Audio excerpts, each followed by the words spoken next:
Hey everyone, I hope you're having a great afternoon so far. I'm Courtney Courtwright. Thanks for joining us here on 9 on the positive side. I'm so excited to kick off the afternoon with you. For the next 30 minutes, these stories are uplifting and happy. We'll hope they'll make you smile. Here on 9 on the positive side, we want you to sit back, relax, and just enjoy some good news. Lots of students finished up their first week of classes. One effort in Greenville over the weekend helped send them back in style. Check this out. This year was the 6th annual Cops and Barbers event. The Greenville Police Department paired up with Campus Cuts to provide free haircuts and book bags for children heading back to school. Tracy Wade is the owner of Campus Cuts. He says he created this event years ago with Greenville PD as a way to help kids and parents get ready to go back to school.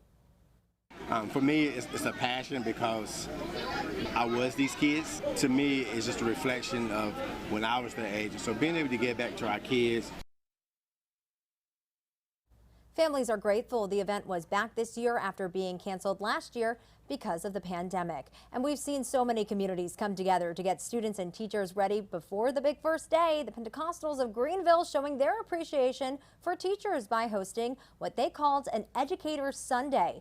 Teachers enjoyed a free breakfast and a special worship service. There were also gift baskets, school supplies, of course, can't forget those, and $50 Target gift cards.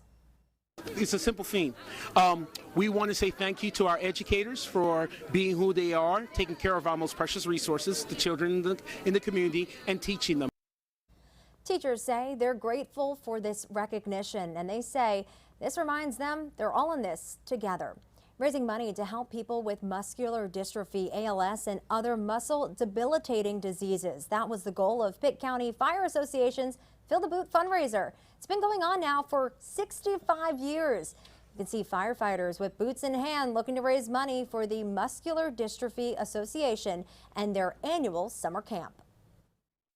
It gives them a sense of normalcy where if not for the camps, they would not have the opportunity to do that.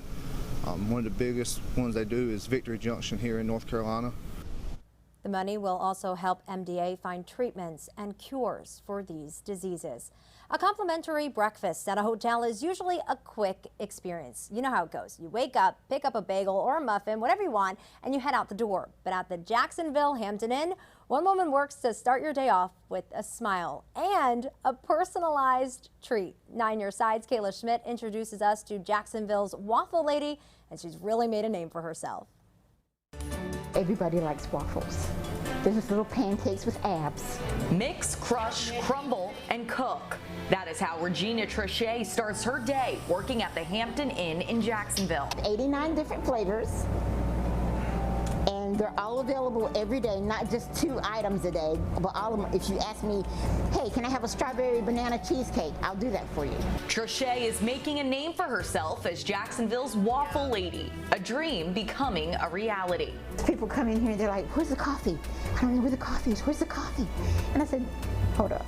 I said, let me fix you up so that you're eating and you have your coffee. Mocha Express and Red Velvet Cheesecake are her most popular flavors. That's how my flavors start. I'll try them on somebody and they'll be like, oh, I like this. Each waffle starts out in a disposable coffee cup so the customer knows it's fresh. Trichet uses ingredients she has access to and creates a sweet treat from scratch. And they keep customers coming back. There's a couple of people that come and they get the same thing every time they come.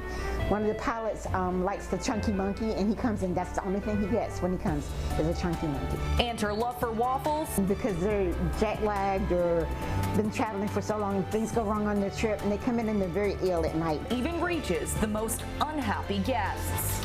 I try to make their outlook a little different when they get up in the morning, and I smooth them out. Well, they go back by the desk and the front desk person doesn't recognize because they're like, that was not the same person that came in here last night. And that was Kayla Schmidt reporting. This story might take you back to your childhood. The slingshot is something many of us grew up with. For one man, his grandfather was one of the best at using one. He even carried the title King of Sling. Chad Tucker heads to Patrick County, Virginia, where the family legacy continues. He was just good. Make sure your bands are straight, which they are. Make sure your fork is good and square in your hand. It's been a while since I picked up one of these. Let's go hunt. Who better to do it with than Sean Rohr? Pull it back kind of like you would pull a bow and arrow. He knows a thing or two about making your mark. with a slingshot. I got to get the one you was after now. He ought to know. Look like it. He learned from the best. Oh yeah, we hit them rocks that disappeared. You said the name in this community. Oh, they would know. They would know. Herbert Rohr. He was the slingshot man. I see one can left on top. I'm gonna see if I can rake that off now. There he is, Sean's grandpa, the legendary slingshot shooter of Southern Virginia. Papa's eyesight was unreal. He can see almost like a hawk. And everybody that knows him knows it. Well, every time I go in town, they say, your arms. I'll say, you don't think I can come in town unarmed, do you? We first met Herbert back in 2006 when he gave us one of his personalized handmade slingshots. $24.98. Strong as it was the day he made it. A skill he passed on to I Sean, say pull, you're gonna pull it, and I'll tie these back on. Okay. who made some repairs to that very slingshot And I'll end off with a double knot. and made us a new I one. wanted to do it because it just seemed right. We got Roy's folks here. Yeah. Mr. Chad there. This was made in 2021. This was just like Papa, and then 99. How about that? Were you surprised it still had it? That tickled me. It really did. I was tickled to see it. It really did. Hand drinks don't have a chance around here. Mm-mm. Before his grandpa passed, Sean promised to continue the family passion. I got lucky. I consider it a blessing and very lucky to have a grandpa that shot slingshots. Oh, good shot! It's got a lot of heart in it. From the king of sling You got to love what you do. And I absolutely love making this thing and shooting. to the next generation of slingshot slingers, you can bet the Roars will be at the heart of it. Reminds me of my grandpa. In Stewart, Virginia. Boy, every time I get to shoot, I can think about him. In Patrick County, Virginia, I'm Chad Tucker. You get the one on the right, I'll take the one on the left. Love to see that family coming together. Want more positive news stories anywhere you go? We've got you covered. Just head to our website, WNCT.com. You can see these stories and more under the 9 on the Positive Side tab. Make sure to download our free WNCT 9 on Your Side news app too. It's on the Google Play or Apple App Stores. And if you just can't get enough, you can go back and rewatch our 9 on the Positive Side shows. And just ahead on 9 on the Positive Side, a blind man is beginning his journey as a college student. How a furry friend is helping guide him along the way. Plus, food delivery comes easy for students at one university. We'll be right back.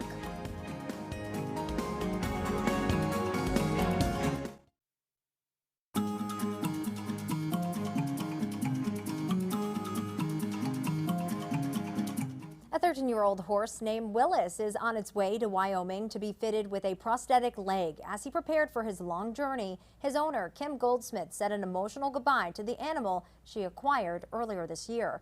Willis suffered an injury to his left leg that didn't heal properly. A prosthetic leg is seen as the only solution. The surgery and recovery will cost $25,000. Through GoFundMe, Kim raised $10,000. He's got a will to live, and he, stands like he's in no pain. You got to give it a try. Goldsmith remains optimistic, saying Willis will return to the farm with the help people have given her so far. And we're hoping for a speedy recovery. Now we're turning to back to school news. For some, August means summer. For others, it's getting ready for school. One incoming freshman at Illinois State University is getting assistance from a very special helper. Liam Donahue has this story. While students begin to navigate the campus of Illinois State University this year, freshman Ethan Edwards is getting a little help navigating his way thanks to his guide dog Ginsburg. Ethan was born with a condition called Leber's congenital amaurosis, or LCA for short. He says it leaves him without any usable vision. Ethan was able to get his guide dog Ginsburg through nonprofit Guide Dogs for the Blind. The group provides guide dogs at no cost to those who receive them. And they have 2 campuses, a California campus and an Oregon campus, and I went out in late April to get Ginsburg. Ethan says he had some worries before coming to campus, but Ginsburg has been there by his side. It's obviously any incoming freshman's concern of like, gosh, I hope I don't get lost on the campus, but a lot of that concern was erased by having him. It's really boosted my confidence a lot. It's been a total life changer. Ethan and Ginsburg prepared beforehand by mapping out the routes they'll be taking to class. I would bring him here and we would work on where all the different buildings were, all the different classrooms, just to kind of get a feel so it wasn't totally foreign coming in on day one. Ethan says overall Ginsburg has helped him both physically and emotionally. He is amazing in the harness. He's amazing at his work. He is also totally my best friend. How to harness. He's totally a normal dog. He's a total puppy at heart. Ethan says he's excited to experience college and work towards a degree in journalism, and he'll have Ginsburg to help guide him along the way. Reporting in Normal, I'm Liam Donahue. They make a great team. Such an inspiring story. Usually college students have to walk to get their food, but at Ohio State University, they don't have to leave their dorms. As Brad Johansson tells us, they let the robots do it for them. Ready, set, go. I want food. All right, so I'm going to go through the Grubhub app. Good On idea. my phone or Android. Maybe just or a cup of whatever. coffee. I'm going to choose my sugars. Ooh, that's a lot of sugar. Yeah, it's telling me now that there's no Rover delivery, so I'm trying to fix that. Consider it fixed. These autonomous vehicles, these robots, will deliver food to students on campus. Yandex and Grubhub have teamed up and picked Ohio State for its first campus experiment because we were the highest volume mobile ordering campus in the country. What? Last year, 98% of our food orders came from mobile devices. That is super cool. Students love it. It is really super fun and cool. The robots. I'm not sure exactly what they're called, but they look pretty cool. 50 rovers to start with, soon expanding to 100. Going to 2 coffee shops and a couple of restaurants. I can click multiple different entrances and choose which one I want to order to. And then all I hit was just place my delivery order. It's super fun. Super fun and super intelligent. These things use 4 different technologies, radar, LiDAR, and a couple of others, to sense what their surroundings are. And so you'll see if they come up on someone or they're near someone, they'll stop. I mean, what would you call a thing like that? The mobile, like food, like robot or something like that. I don't know. Not real catchy, but we can work on it. They're super fun, and you can talk to them. But will they talk back?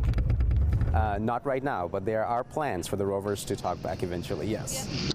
There it goes. That's super cool. Happy moving week, Buckeyes. You don't even have to leave your room. They got to come downstairs to meet it, but you know we haven't figured a way to get it up the stairs yet. But you know, technology is always evolving. Super cool. Oh yes, it's super fun. That is pretty neat. I wish they had that when I was in college. And that was Brad Johansson reporting. It's a hole with its own fan base. The so-called Sonic Ditch in Benton, Arkansas has drawn many cars into it, but the constant crashes have led to the creation of, believe it or not, its own Facebook page. Check this out. When pulling into this Sonic for a drink or a hot dog or whatever you might like, it's easy to miss this hole right there. But for those going too fast, their order might include a sewer slushie. The hazardous hole has collected so many victims that a Facebook page was started in its honor. The group has more than 3,000 members. I would call it the man cave ditch. It seems pretty iconic for collecting cars over time. Not something you hear about every day. The city has put up reflective poles to try and stop the chaos, but in the end, there is just no ditching the infamous ditch. Just ahead on 9 on the positive side, many professional athletes look to get inducted into the Hall of Fame after they retire, but what happens to the mascots? We'll take it to a place that's doing just that next.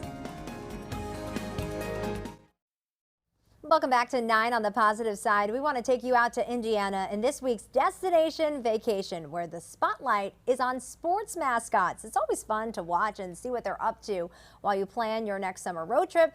How about visiting a Hall of Fame and museum that's dedicated to their fun spirit and hard work? As Melissa Crash shows us, she promises it's going to be an unforgettable adventure.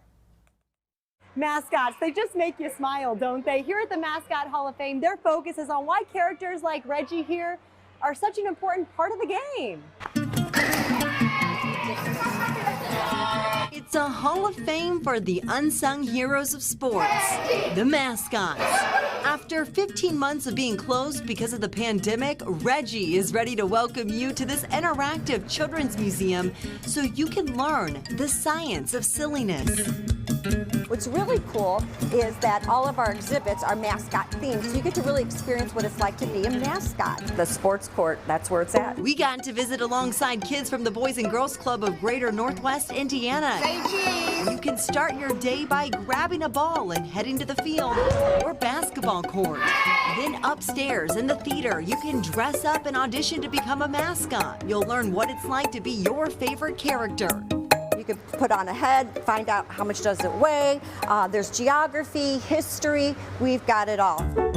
The museum is full of color, games, and fur. While it's designed for a hands-on experience for the kids, they want people of all ages to visit. It brings people in from all over. One of my greatest joys is seeing a day like this with the children enjoying themselves.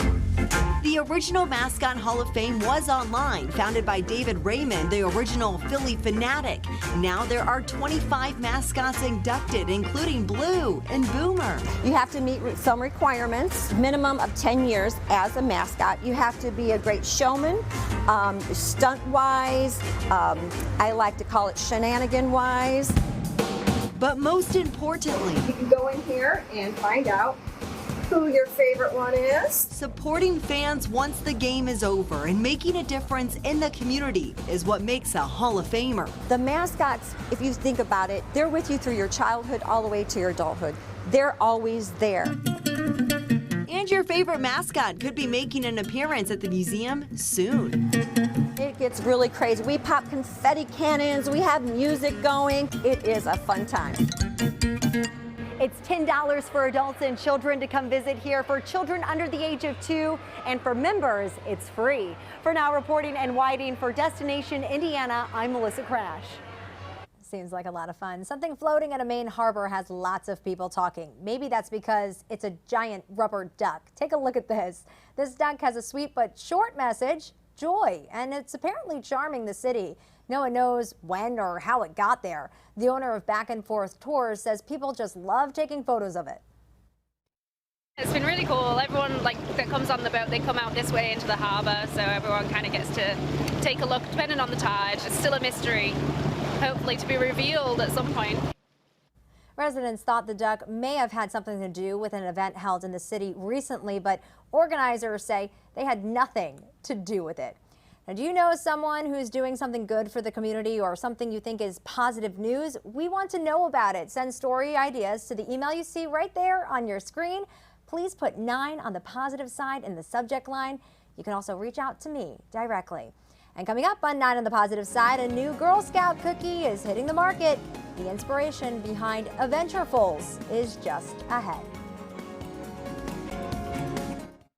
If you love Girl Scout cookies, listen up. This is for you. A new cookie will make its way into your neighborhood next year. They're called Adventurefuls. The sweet treat will join the Girl Scouts national lineup for the 2022 season. It's inspired by a brownie with caramel-flavored cream and a hint of sea salt. It does look really good. We'll see if this cookie makes the list of all-time favorites. I don't know, it might not beat out Thin Mints because I know a lot of people like the Thin Mints. That's all the time we have for today. Before we let you go, enjoy this video of a group of manatees swimming close to the shore in Florida. Have a great rest of your afternoon.